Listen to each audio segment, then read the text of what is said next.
Good afternoon, and thank you for joining us for this presentation, Preparing for the Mcat Exam, What You Need to Know. Today's presentation will be a panel discussion where you'll learn and hear advice from a current MD PhD student and two pre-health advisors about good ways to think about studying for and preparing for test day. Regardless of whether you're taking the exam this year or planning for the future, this information you'll hear today will help you as you approach your preparation for this exam. So my name is Lauren Siegel, and I'm the Senior Communications Specialist for the Mcat team at the Association of American Medical Colleges, or AAMC, and I will be moderating today's panel presentation. I'm delighted to introduce our three panelists today. Carol Baffy-Dugan, Associate Dean of Undergraduate Advising and Director of Health Professions at Tufts University. Francisco Castellan, who is the Pre-Health Advising Manager at Georgia Institute of Technology. And Daquan Johnson, who is a first-year MD PhD student in the MST program at the University of Maryland School of Medicine. For today's agenda, we'll first start off with a very brief, high-level overview of the Mcat exam to set the stage for our discussion. Then we will move on to the discussion with our panelists, and at the end, there'll be enough time for you, the audience, to ask our panelists your questions. Please feel free to begin submitting your questions throughout the presentation, but we'll get to them at the end.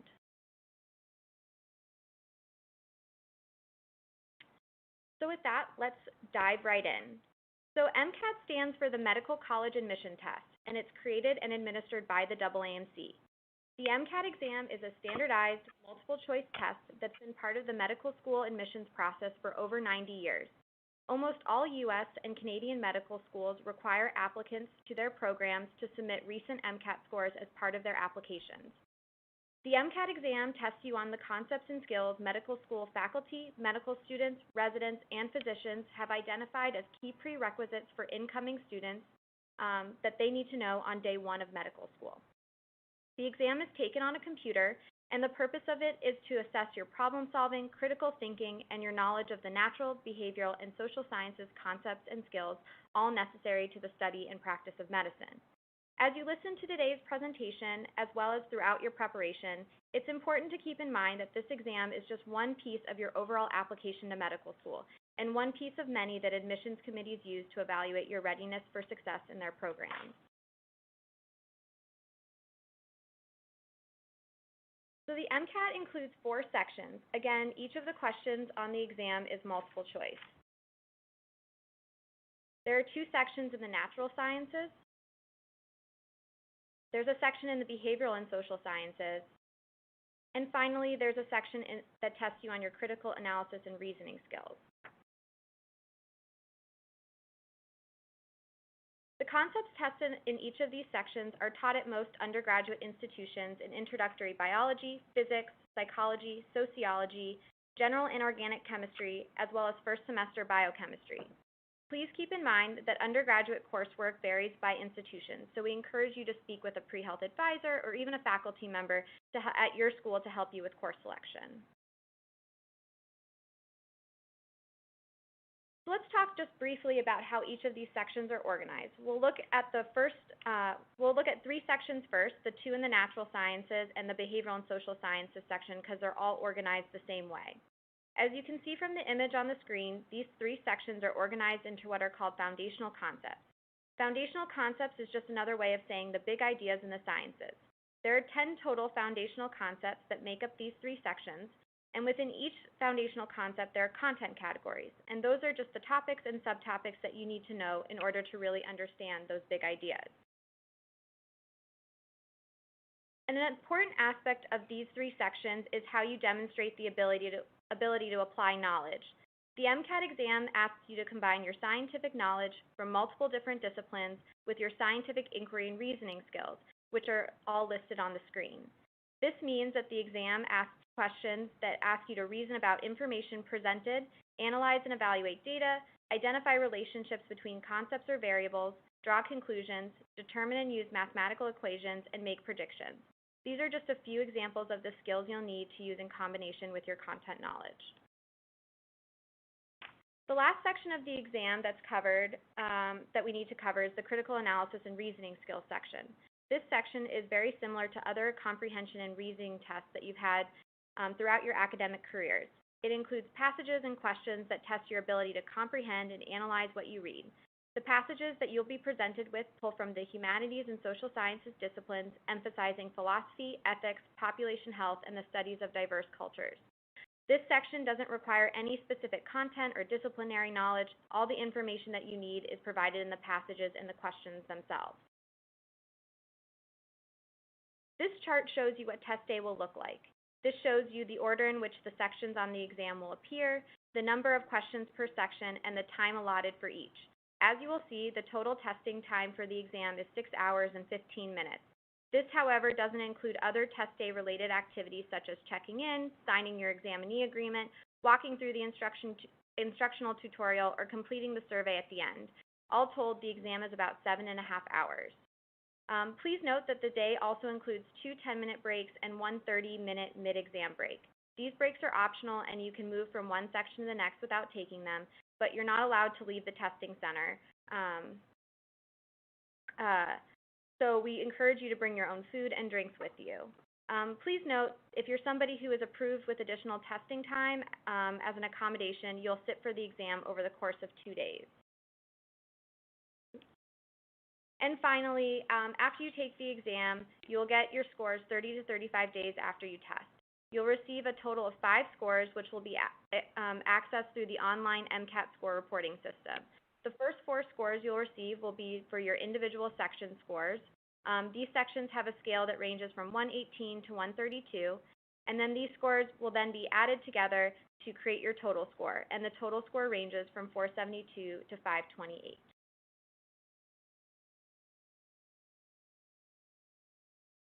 So with that, let's move on to the part of the presentation that you're all here for and most interested in. I first want to start off by thanking our 3 panelists, Carol, Francisco, and Daquan, for participating in today's presentation. It's so great to have you here today. Welcome. So, thank you so much. Great. So let's just dive right in and get started. And let's begin with a question first for Daquan. So, as you know, and as the audience now knows, the Mcat exam is a long test, and there's a lot of content that you'll need to know. So it's probably very easy to think that the exam is just something you have to get through.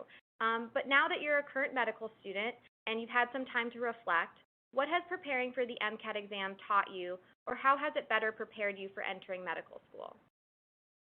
Okay, so I have 3 main points for that. Hi, everyone.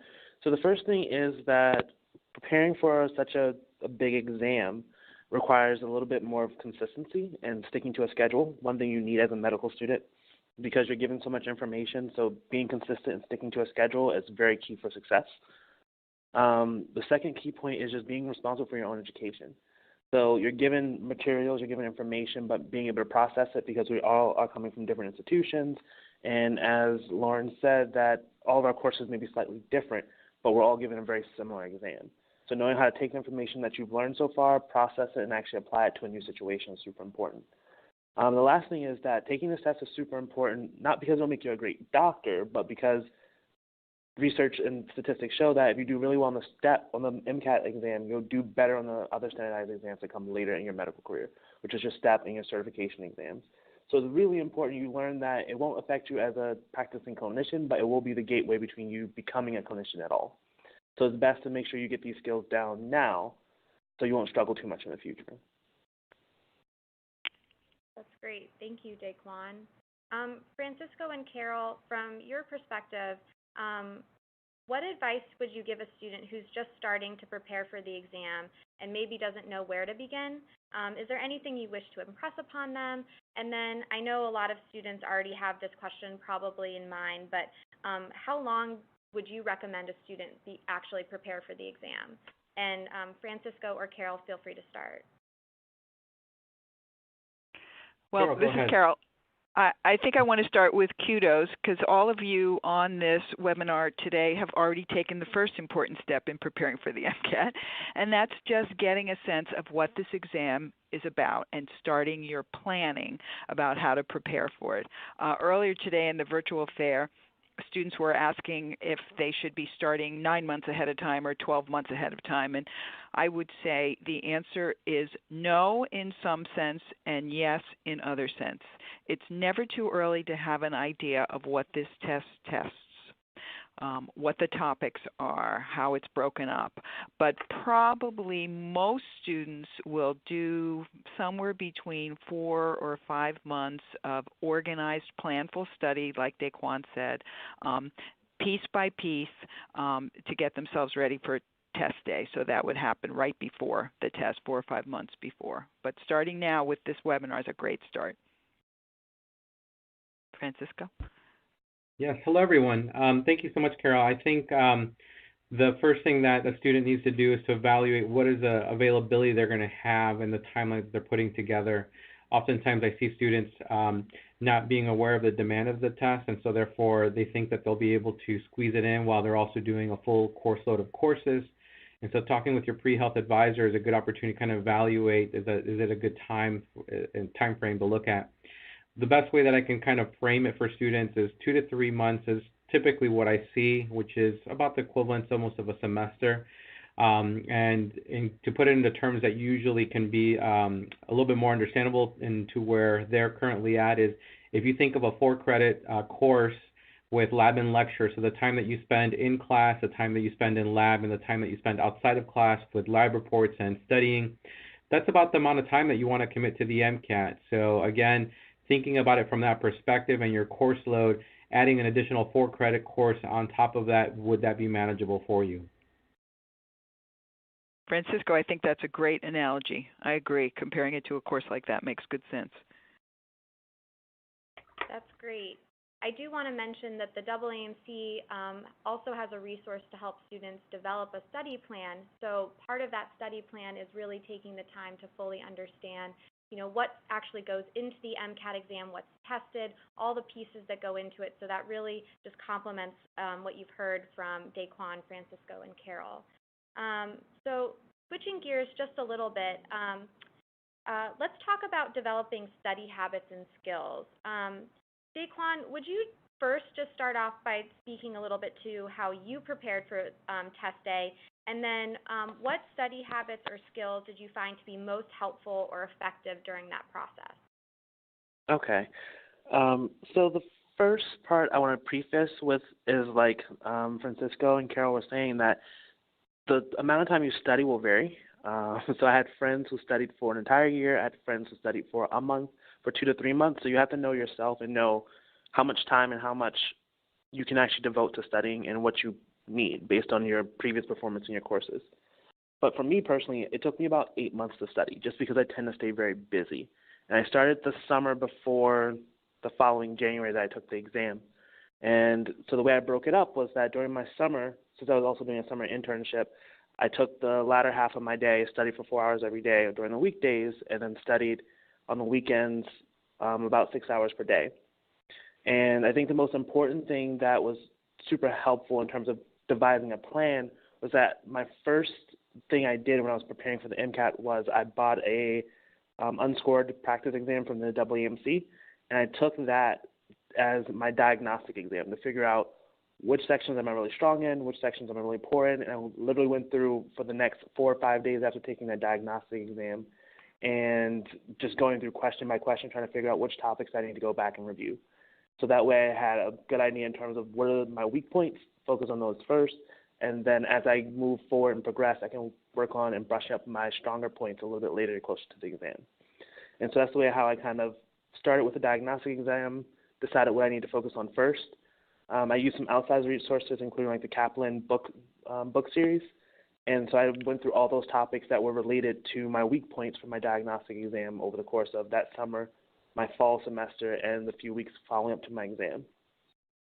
And so I think the most helpful, most effective thing that I did was that I set out a certain amount of time every single day at the same time every single day so that I can study. And because that consistency makes it a lot easier to convince yourself to do it, because eventually over 8 months, it's a long period of time, you get a little bit bored, you get a little bit tired, but because it becomes a habit, it's a lot easier to keep up with. And that habit's super important even in medical school, because you have to be consistent every single day with the information. Otherwise, you fall behind and it's next to impossible to catch up. So I think doing that very early for my Mcat prep was really good in terms of just like having that habit ready when I started medical school. That's great. Time management is definitely important. Francisco and Carol, in a similar vein, what do you recommend for students to be doing before they even begin preparing for the Mcat exam to develop good or better study habits and skills to help them as they prepare for the exam? Francisco, would you like to start? Yes, happy to do so. I guess one of the things that I would encourage them is to begin evaluating what is their study style and what is their learning style and what are the things that can help them. There's going to be a lot of resources that's going to help them with a test prep, and usually identifying what works best with their style is critical because some students learn better more visually, others can memorize a little bit better, and so again, identifying what are their strengths and weaknesses so they can incorporate those different styles and identify resources that can work better with their learning style. Usually that's one of the biggest hurdles that I think students will hit that I work with because they approach it the same way that they did with the ACT or SAT, and the Mcat is a whole different ball game, and so the better they are at learning what kind of style they have, they're going to be able to identify the resources that best fit their style. Yeah, I concur with what Francisco said, and also I don't want everybody to be nervous when they heard how much time Daquan put into it. Remember Daquan's first sentence. You need to figure out what works for you and what approach you're going to need to take to be successful. So it's going to be different for each of you listening. I would imagine that most of you, having taken at least some of your pre-med science classes, are already developing good study skills.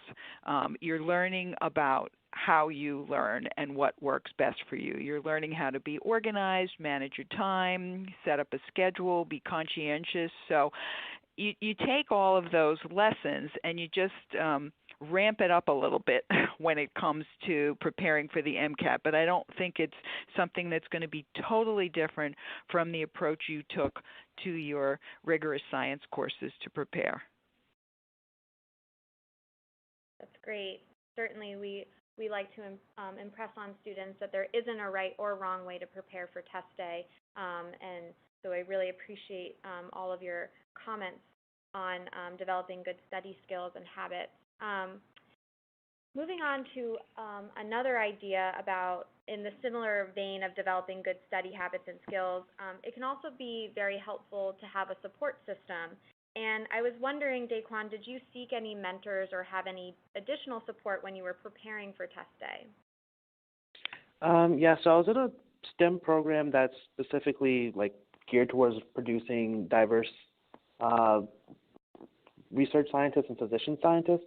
So I had the benefit of having a lot of older students who were going in the same vein as me, who have taken the Mcat in the past, who impressed upon the idea of consistency and making sure you are building that into your study schedule. But I think one of the hard parts was that I was kind of at that part where the Mcat just transitioned over, so I didn't have too many people to pull from for that test experience. So I wound up just pulling a lot more information from the AAMC website, and then from what I got from the information from taking the unscored practice exam to get a kind of flavor and a sense of what the exam will look like and how to start tailoring my study skills, tailoring my study schedule. Great. Carol or Francisco, are there support systems that you would recommend that students have or seek out when preparing for test day? And for those that may not have access to these types of support systems or may not know that they're available, what do you recommend? Carol, would you like to start? Sure. Yeah. So we've already made mention of some of the resources that are available, and just so all of you listeners know, Francisco and I are not here to sell the AAMC products. However, I think both of us as advisors often refer our students to all of the resources that the AAMC makes available to students, some for free, some for a very low cost, and anybody can have access to those online. I'm thinking of people support systems, however, and I will often talk to my students about having a study partner or a study buddy. It needs to be the right kind of person. It needs to be someone who's going to share your goals and not be in a competition with you. But in the same way that if you run with a friend, you're tending to run a little further. If you study with a friend, it might keep you motivated. And I have quite a number of students who will have a study buddy for the MCAT, and they find that to be a helpful thing.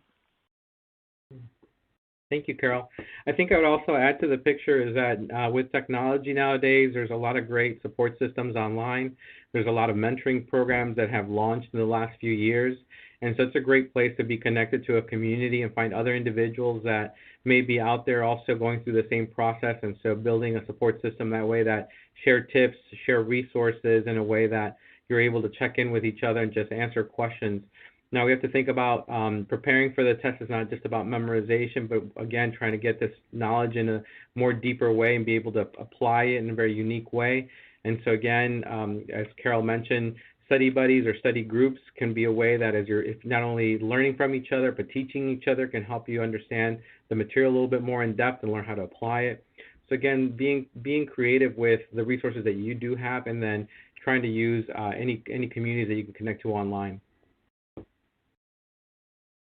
That's great. Carol and Francisco, if a student doesn't know if they have a pre-health advisor or know of an advisor on their campus, do you have any suggestions of where they might go to seek that kind of formal advice potentially? Yeah, I'm happy to answer that. Yeah, go ahead, Francisco. So both Carol and I are part of an organization called the National Association for Advisors in the Health Professions, or NAAHP, or NAAHP. And on that site, there is a section for students, and there'll be a tab right there in the middle on the top where they're able to actually identify if there is a pre-health advisor that's a member of our organization, and be able to identify who that person is. If their school isn't listed, there is an opportunity to send an email through this website to identify an advisor that has volunteered their time to work with students that don't have advisors at their institution. So this is a free resource available to everybody. And then again, there are a lot of great programs out there that have established nonprofit organizations. Again, you should be looking for a resource that ideally you don't have to pay for. Again, if you're paying for something, that means they better deliver on their promises or the fees, what they're charging you. But in essence, looking at working with advisors both on your campus and throughout the country is a good way to connect with not just understanding the preparation for the MCAT, but other pre-health advice in general. That's great. And I do want to remind folks listening today that we actually have pre-health advisors who are chatting, and they would love to talk with you as well if you have other questions for them. So just a little plug for that booth. Moving on, I know we're getting some questions about resources specifically. So let's start with Daquan about what resources you found to be most helpful when you were preparing. So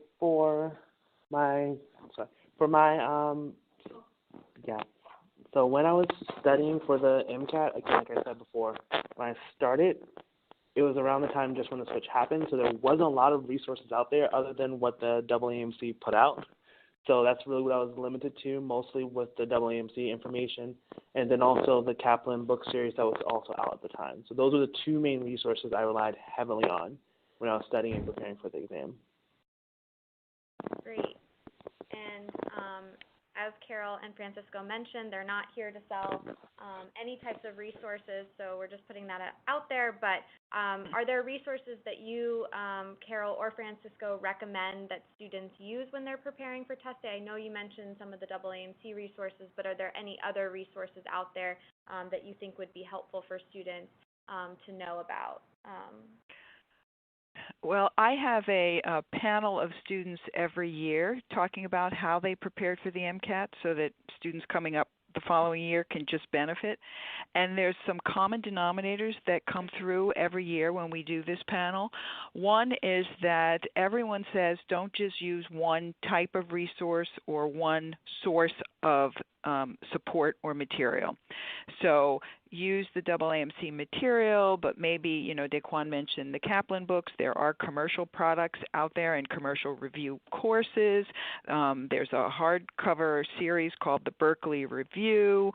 There are other online resources. So mix them up. Don't use all the same thing. The other common denominator that every single student has ever said to me as part of their preparation, they use some of the wonderful resources on the Khan Academy that I know you can link to from the AAMC Mcat website, or you can Google it on your own, but there's a huge amount of information on the Khan Academy on all kinds of topics covered on the Mcat, and all of my students use that as part of their preparation, and it's free. And then I would also add to highlight that there is a great section within the AAMC website that it includes the profiles of close to 30 or more students outlining their approach to preparing, what tips they use, what pitfalls they had, what were strategies or common tests that they took.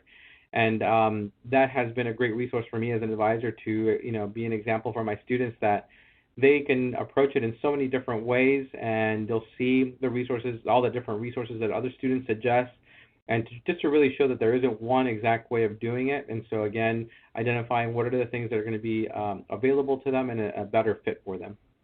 Mm-hmm. That's great.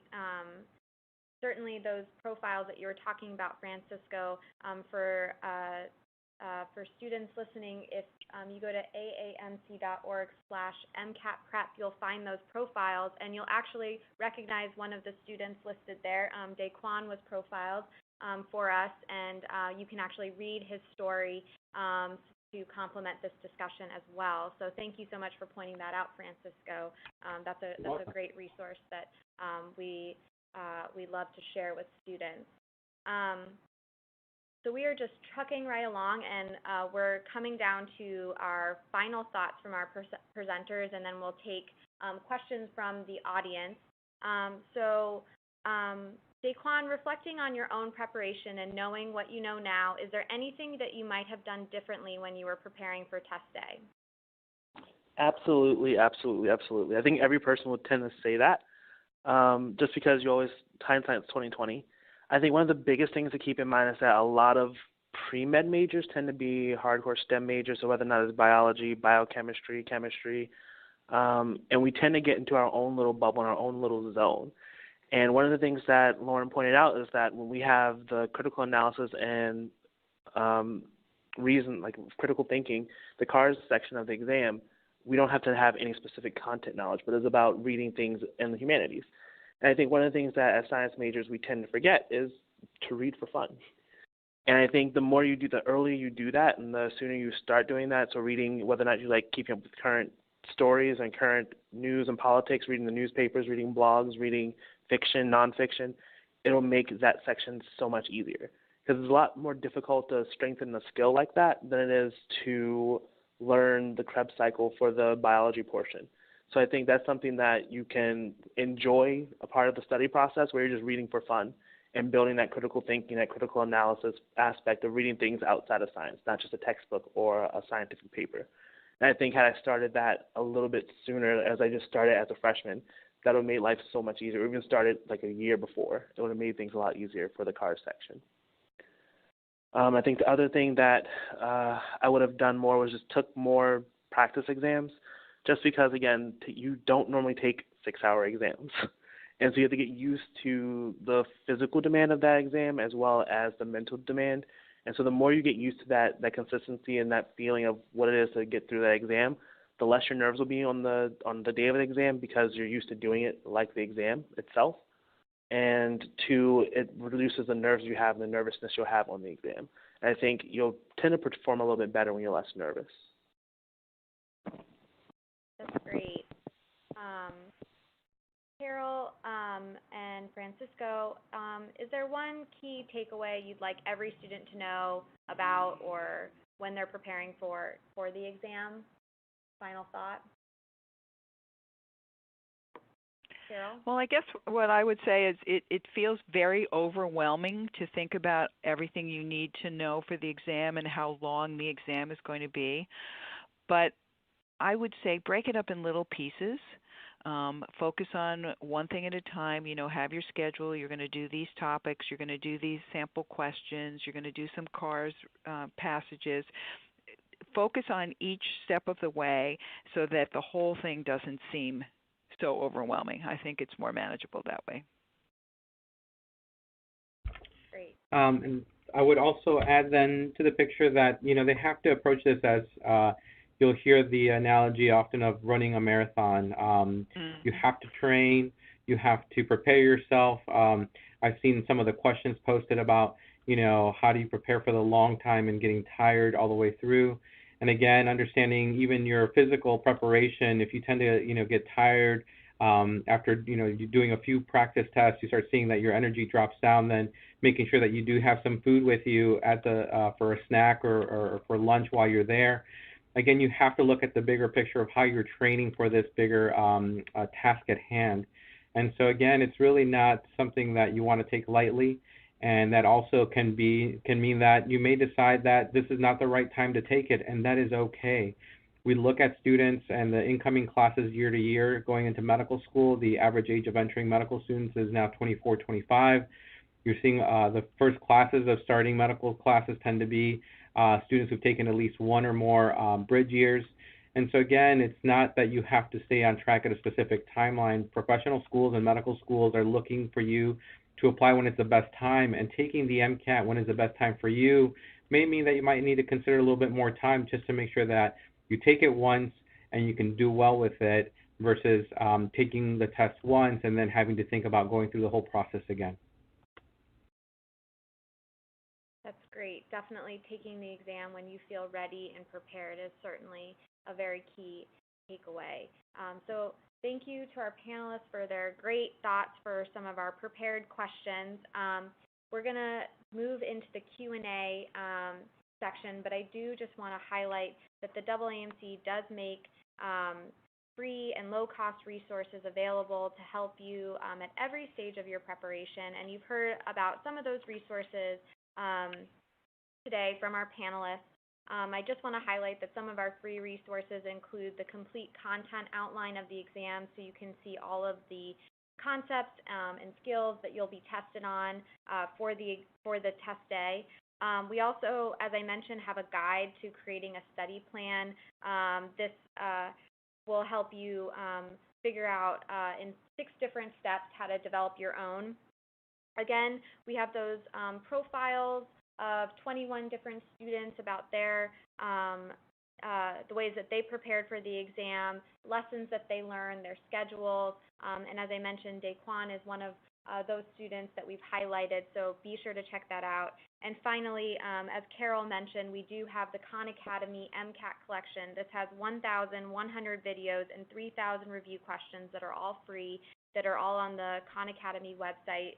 And it was done through a collaboration with Khan, the Robert Wood Johnson Foundation, and the AAMC, so that will have content that's specific to the Mcat exam. And finally, we do have low-cost test preparation resources, including full-length practice exams, question sets that give you a sense of, that have been written by the test developers and give you a sense of what the test day experience will be like. And again, there are lots of other resources out there at your disposal. Don't forget about your class notes, the library, study groups, other forums and resources out there, and some of those have been highlighted throughout this presentation as well. So with that, we have noticed that there have been lots of questions, great questions submitted. So we're just going to dive right in, and let's start with before we jump into that, there was a question about the NAHP website for help with a pre-health advisor if you don't have one, or you are no longer in undergrad and can't access a pre-health advisor. And that website is naahp.org. So let's dive into those questions. So let's start with some of the most common study mistakes. Carol, I don't know if you want to start us off.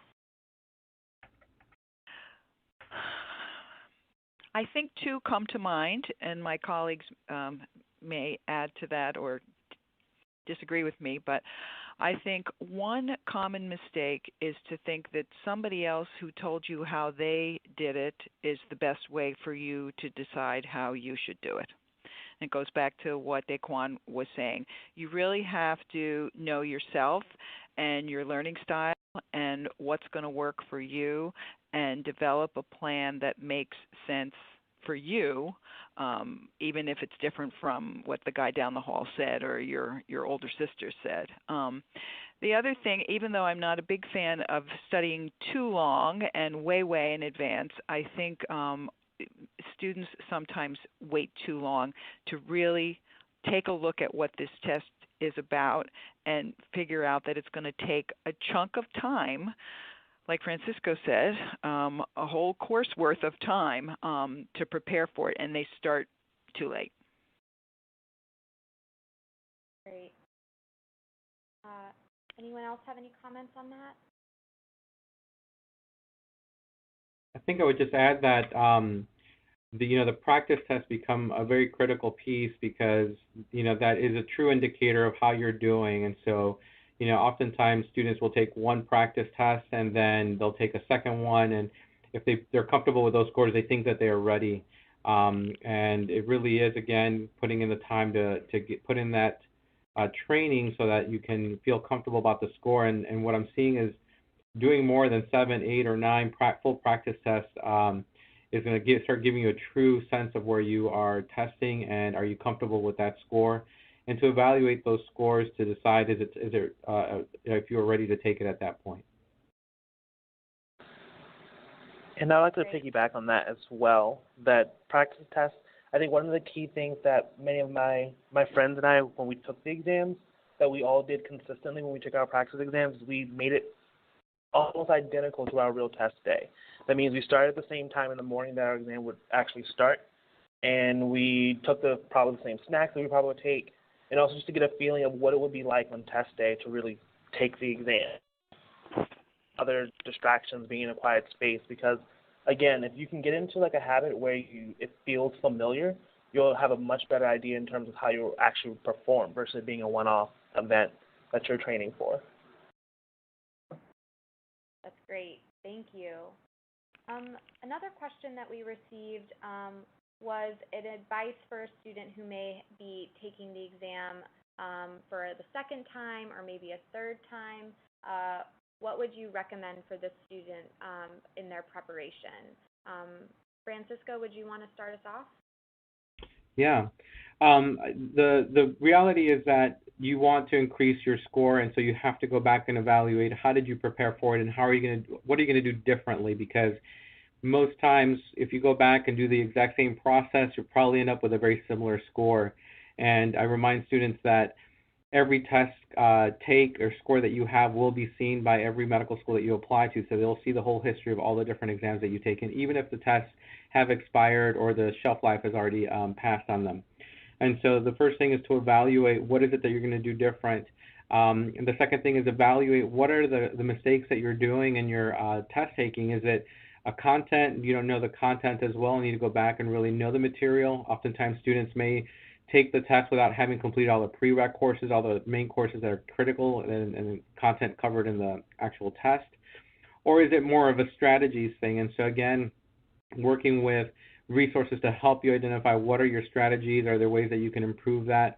And then again, the multiple practice test is going to be the way that to truly know how prepared you are for it.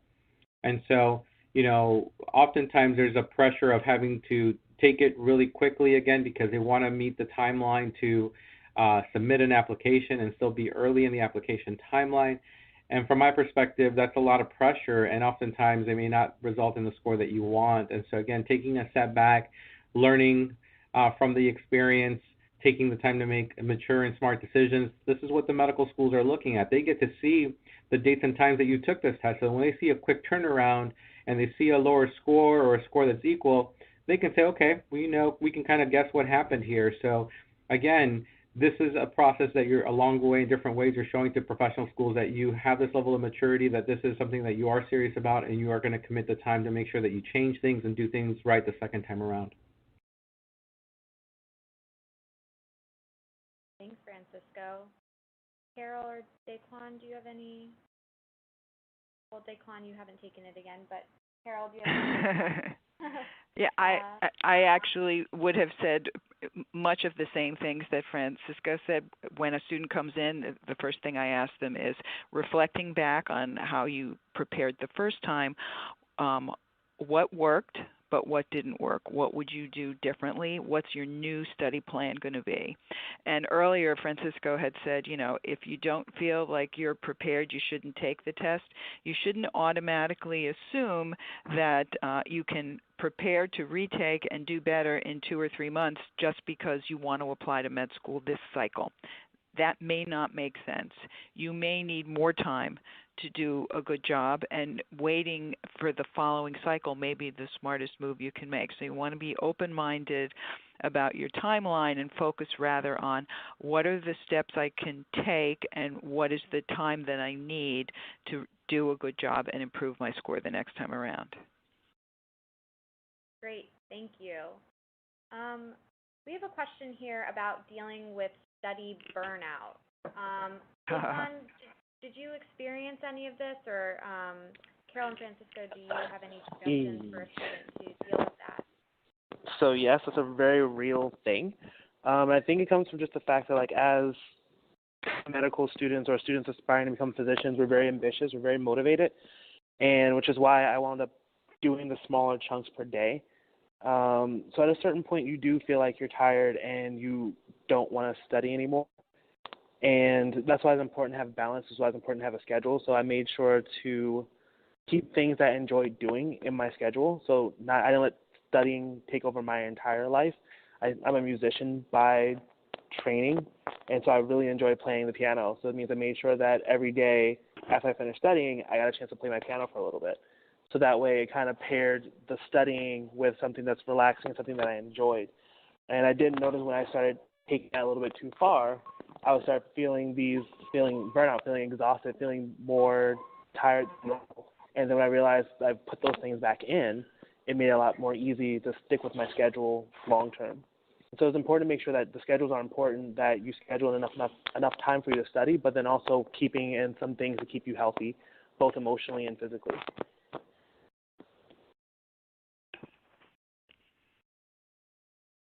I couldn't agree more. Yep. What I jump into is and say that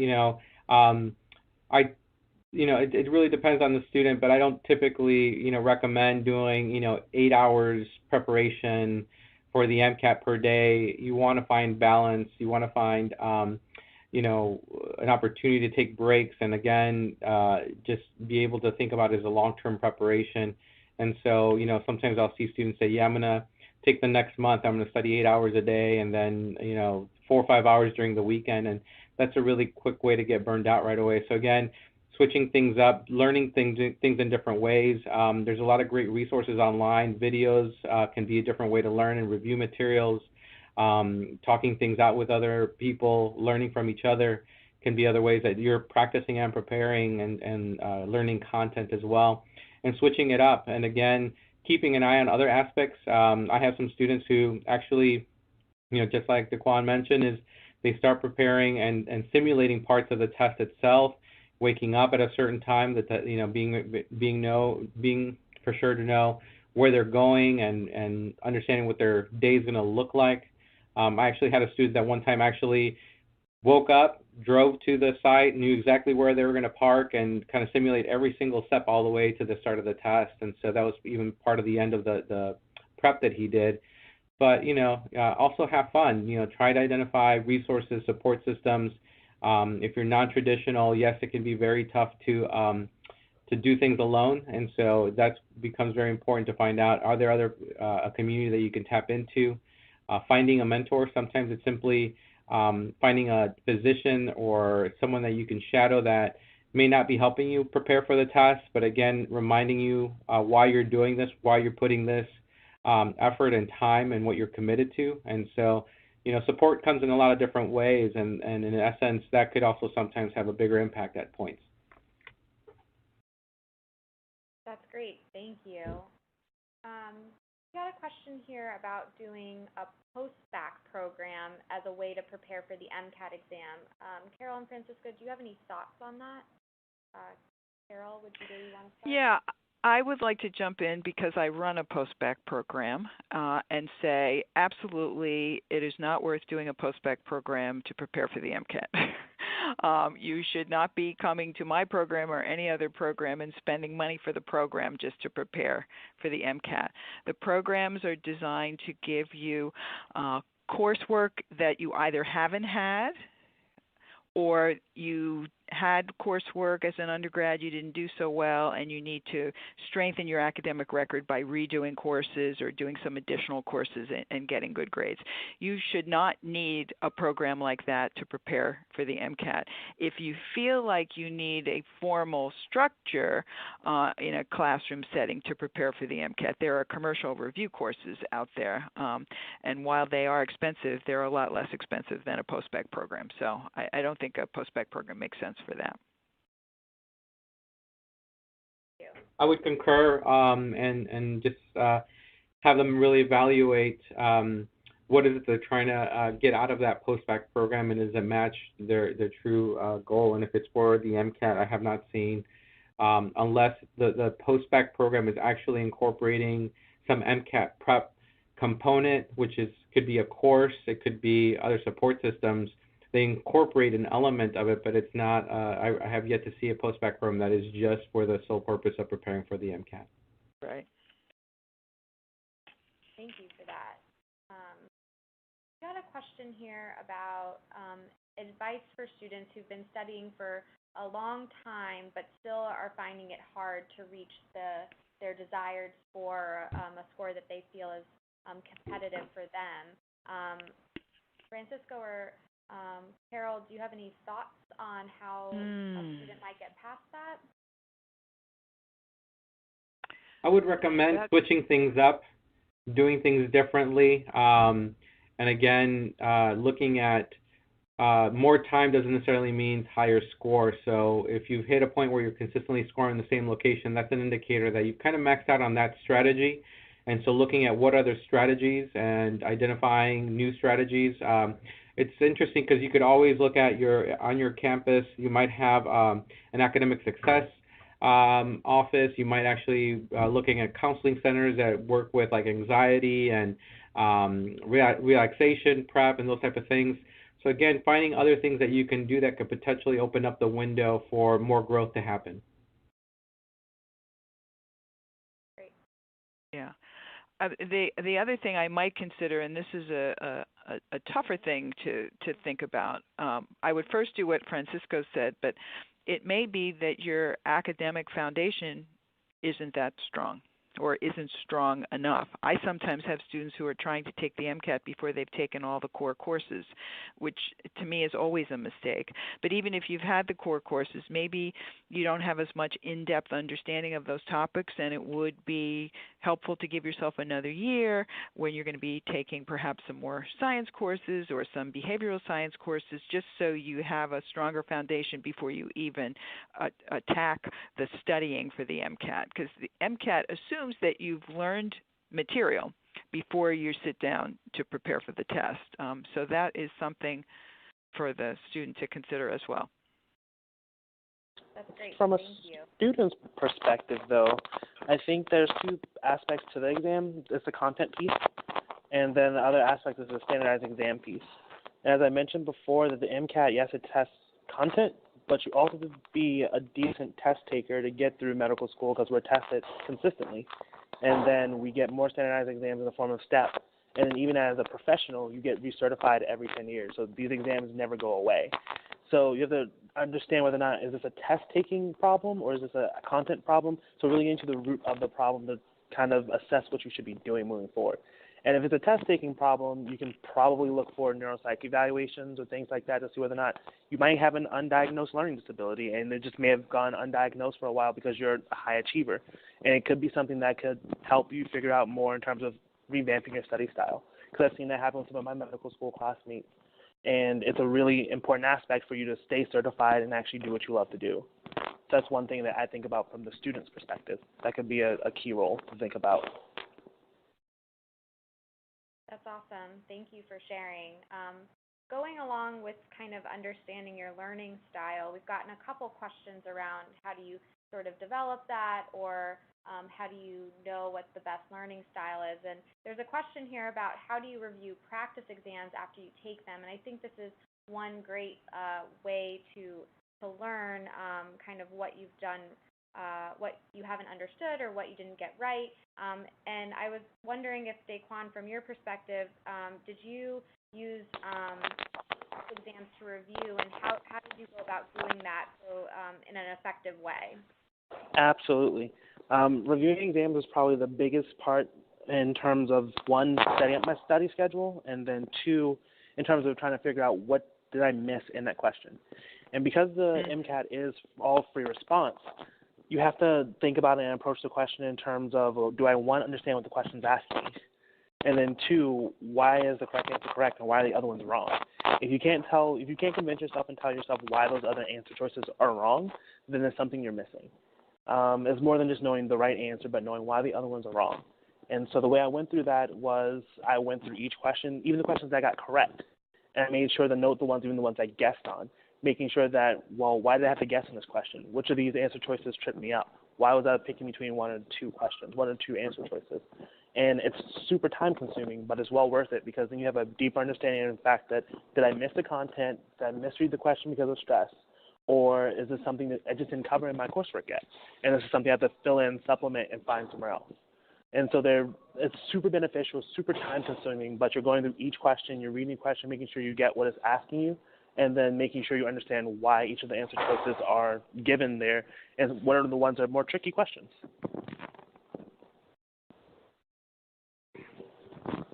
And so, yeah, I literally did that for my first exam. When I took the diagnostic one, I did that for all 100-plus questions. And it took me about a week to go through all of those questions and several hours per day just to get through all of them and try to figure out what was that thought process.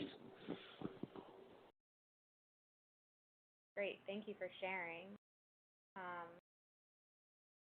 Let's see about another question.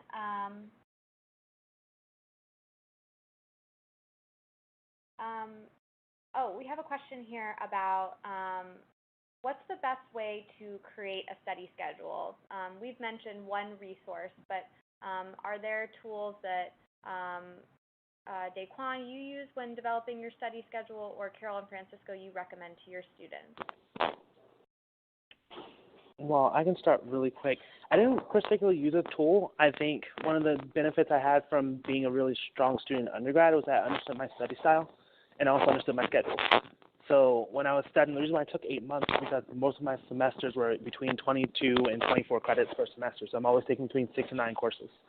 And so that means for me to study 4 hours every day just for a semester wouldn't have been sufficient, because I could only devote 2 hours per day because of my other classes and coursework. So for me, I understood what my schedule looked like. I understood my learning style. And so from that, I could figure out where in my schedule I can put things for consistency to make it a little bit easier for me to keep up with. And so that came with just using Google Calendar and having that remind me every time when did I have to do things, which was already part of my schedule anyway. So I use Google Calendar as one of those key tools so that I can visually see when things are happening, when they have to happen, and it's also having those cues just remind you, because you do forget from time to time.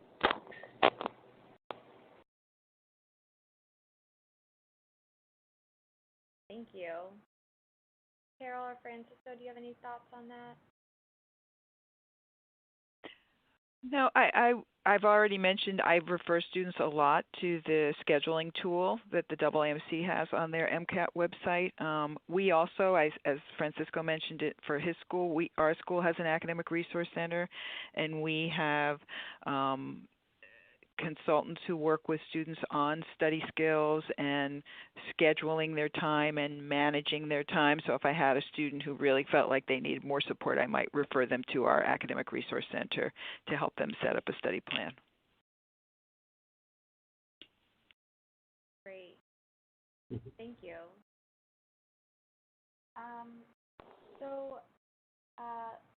maybe have time for maybe one or two more questions. We have a question here about strategies for students that are actually working full-time. Do you have any suggestions for how they can work in preparing for test day? Carol or Francisco? Carol? I have a lot of alums who apply to medical school. We have a somewhat older average applicant pool here, so a fair percentage of my students are working when they're studying for the Mcat, and I don't think it's that much different than what Daquan was saying. I mean, he was basically working full-time with all those courses he was taking. You just have to create a schedule. You have to know that when you get home from work at night, you're going to devote X number of hours, whatever those hours are, whatever schedule you've set up for yourself. I usually suggest to students that they not schedule in every night for studying, just like you can't go lift weights at the gym every day. You need to give your muscles a break once in a while, but you need a schedule, and you need to say, is it effective for me to go home from work to study, or is it smarter if I grab something to eat and go to the local library to study because it's going to be more effective, and then when I go home I can relax. So again, it's all about a schedule, and in some ways it may seem harder if you're working full-time, but I'm not sure it necessarily is, depending on what your course load is like when you're a student. Yeah, thanks, Carol, because that's kind of what I was thinking, is that what I typically see is that the students who are in courses have a harder time because not only are they in class most of the day, but then they have to balance studying outside of class time, and that leads into the evening hours where someone who may be working might have the ability to have a little bit better structure, where they know that at work they don't have to worry about preparing for the Mcat or trying to squeeze an hour here and there between classes, but rather focus on your work so that you don't bring work home. And then your afternoons and evenings, and weekends are your time. So as long as you're managing your time well, typically I would say, 2 to 3. Sometimes some people can do 4 hours a night. 3 times a week can be reasonable. Maybe 4 times a week, depending if you have weekend time available. And then just being aware that the full practice test, you want to mimic the full test. You don't want to do just half of it. That will take, 7.5 hours, as we saw earlier. And so, being able to build in those days on your weekends to do full practice tests is pretty much the bigger picture of what you're trying to build in together. And so, I think sometimes we put on stigmas on ourselves of thinking that we're in a worse off position, but again, oftentimes our own situation might actually be better to help us create a better structure. And when it's time to play, it's time to play, but when it's time to work, it's time to work. So being able to see your situation as a positive one and work with what you got, and it is doable.